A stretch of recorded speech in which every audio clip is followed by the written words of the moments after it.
Di sisi lain, pemilihan wali kota dan wakil wali kota Surabaya resmi dilaunching Komisi Pemilihan Umum KPU Kota Surabaya 15 Agustus lalu. Pemilihan kepala daerah atau pilkada di masa pandemi dikhawatirkan semakin menggerus angka partisipasi pemilih.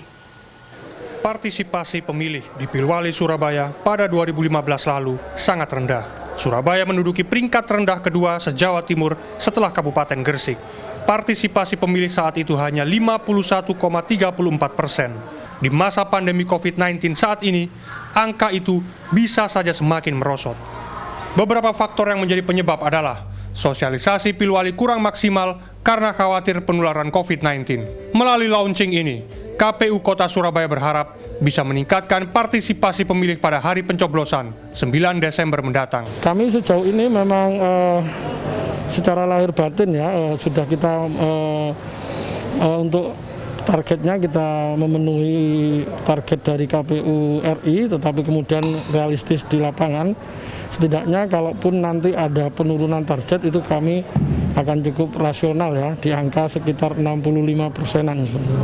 Karena memang Surabaya sendiri ya perlu diketahui semua kan masih hari ini memang masih pandemi ya, masih belum kemudian belum ada beberapa daerah yang masih mengalami isolasi mandiri, sehingga kami juga banyak pensiasatan terkait sosialisasinya seperti itu. KPU sebenarnya sudah menyusun protokol kesehatan untuk semua tahapan pilkada, mulai dari sosialisasi sampai saat pencoblosan di TPS. Protokol kesehatan juga diterapkan saat launching Pilwali Kota Surabaya. Acara dikemas terbatas dan virtual bagi panitia pemilihan kecamatan atau PPK.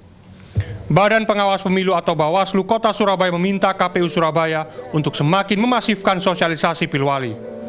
Selain itu, KPU harus segera membuat petunjuk teknis terkait daerah dan pemilih yang menjalani isolasi karena COVID-19.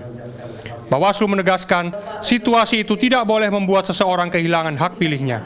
Oleh sebab itu memang harus dioptimalkan terkait dengan kegiatan sosialisasi, terkait dengan peningkatan jumlah pemilih, karena dari hasil audit coklit kami kemarin masih ada warga yang belum tercoklit. Nah, ini berkat saran perbaikan dari kami, mohon nanti KPU lebih maksimal mengupayakan tenaga yang ada di bawah, teman-teman PPS, PPK harus dioptimalkan agar pemilih lebih maksimal bisa masuk dalam daftar pemilih. Tahapan-tahapan Pilwali kali ini memang lebih berat. Di Surabaya misalnya, petugas KPU yang hendak melakukan verifikasi pemilih sempat kesulitan masuk ke sebuah perkampungan lantaran menjalani isolasi. Sampai pertengahan Agustus, kasus kumulatif COVID-19 di Surabaya mencapai lebih dari 10.000 kasus.